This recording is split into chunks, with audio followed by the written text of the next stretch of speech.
Merci.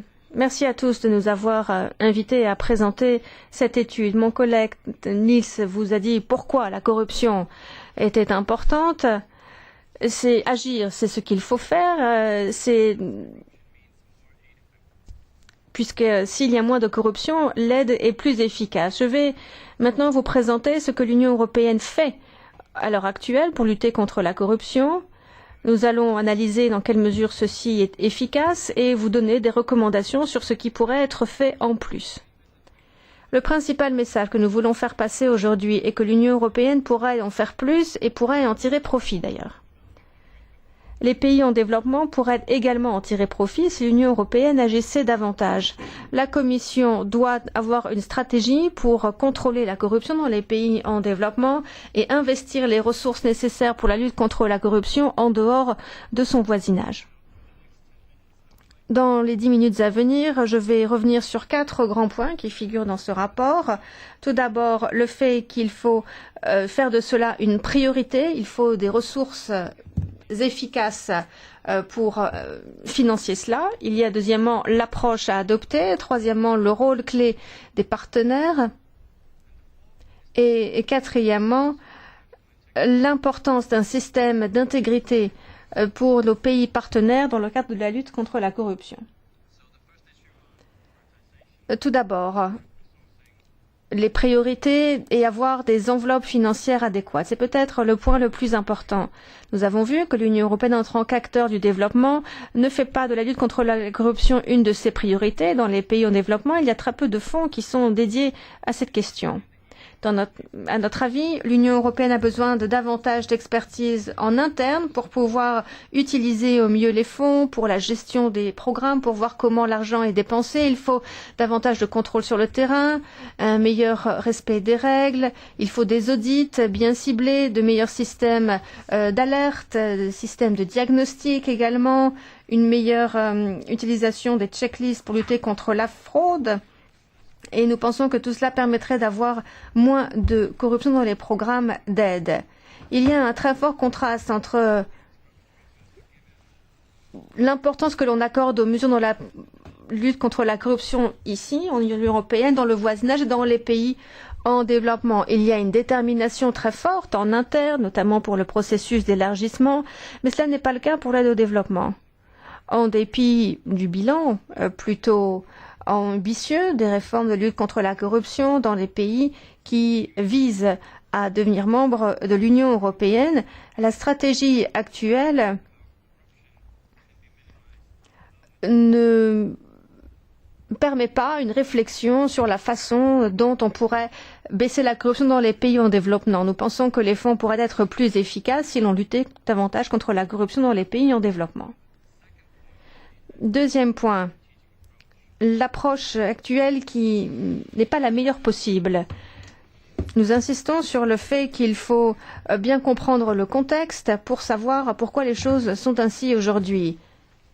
La stratégie actuelle de l'Union européenne est mise au point pour les États membres, pour les pays candidats, mais l'Union européenne a besoin d'un plan clair pour minimiser la corruption dans ses efforts de développement. Il ne suffit pas simplement de se baser sur des audits. La stratégie actuelle met l'accent sur la conditionnalité, mais elle n'explique pas vraiment dans les détails comment cela doit se traduire dans la pratique pour lutter contre la corruption de façon concrète. Et vous ne serez pas surpris d'entendre que la stratégie des pays de l'Union européenne ne mentionne pas véritablement la corruption, la lutte contre la corruption dans ces pays. Il faut donc une stratégie pour soutenir les efforts de lutte contre la corruption dans les pays et il ne faut pas simplement se baser sur des audits. Il faut des réformes de gestion nationale. On ne peut pas simplement espérer que la conditionnalité est quelque chose qui va fonctionner.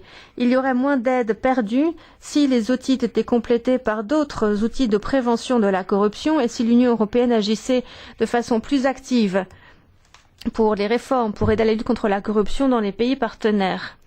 Il faut prêter une attention particulière aux stratégies pour les États fragiles.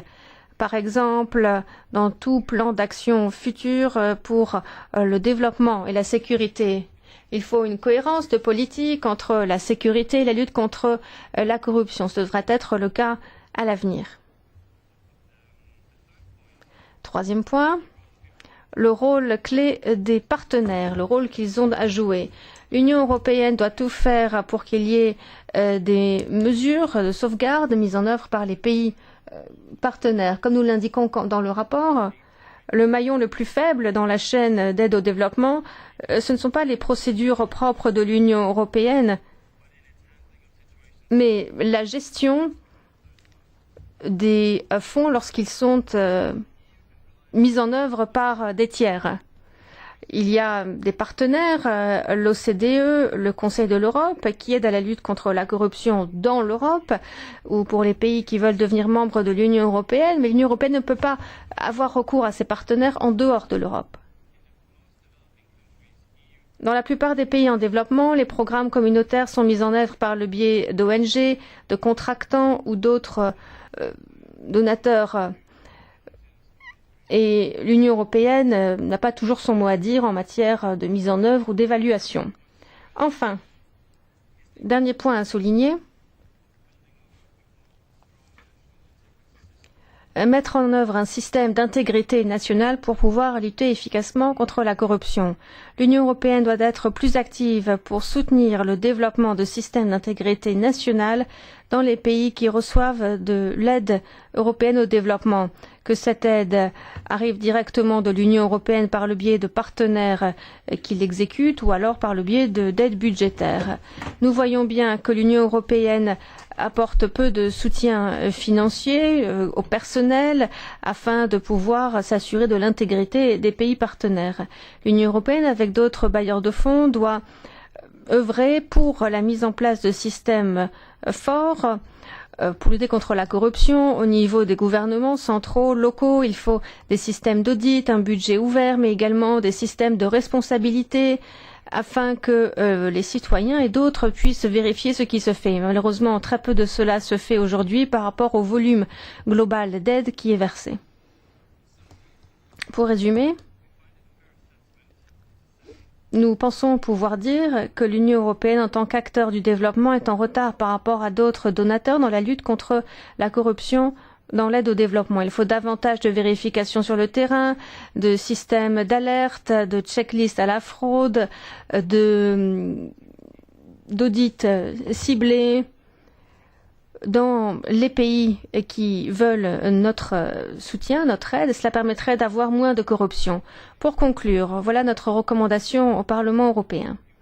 Nous espérons que vous allez pouvoir lancer une stratégie pour clarifier la position de l'Union européenne pour la gestion du risque de corruption dans les pays en développement. Il faut reconnaître qu'il faut améliorer les propres projets, les systèmes de gestion, mais également les mesures pour renforcer la capacité des partenaires et des agents exécutants, ainsi que des organes de surveillance et de contrôle.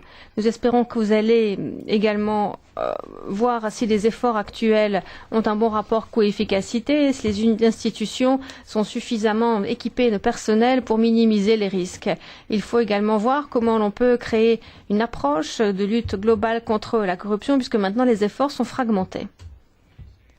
Il faut également lancer un processus pour mettre au point des lignes directrices pour la lutte contre la corruption dans les cas d'application déléguée afin que les partenaires aient la capacité nécessaire et les mécanismes de lutte contre la corruption pour minimiser les pertes le plus possible, ainsi que la fraude.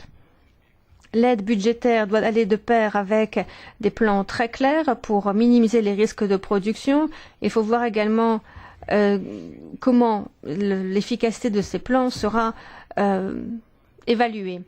Il faut également de meilleures lignes directrices sur l'application de la conditionnalité lors de cas de corruption. Il faut vérifier le bon engagement politique. Enfin, nous espérons que vous allez continuer à faire des avancées positives sur la lutte contre les flux financiers illicites au niveau multilatéral et lancer de nouvelles initiatives pour améliorer la capacité des pays en développement et de leur administration à empêcher les cas d'évasion fiscale, de fraude fiscale, afin d'avoir davantage de coopération au niveau mondial pour éviter de manipulation des prix de transfert ou encore la planification fiscale. Merci.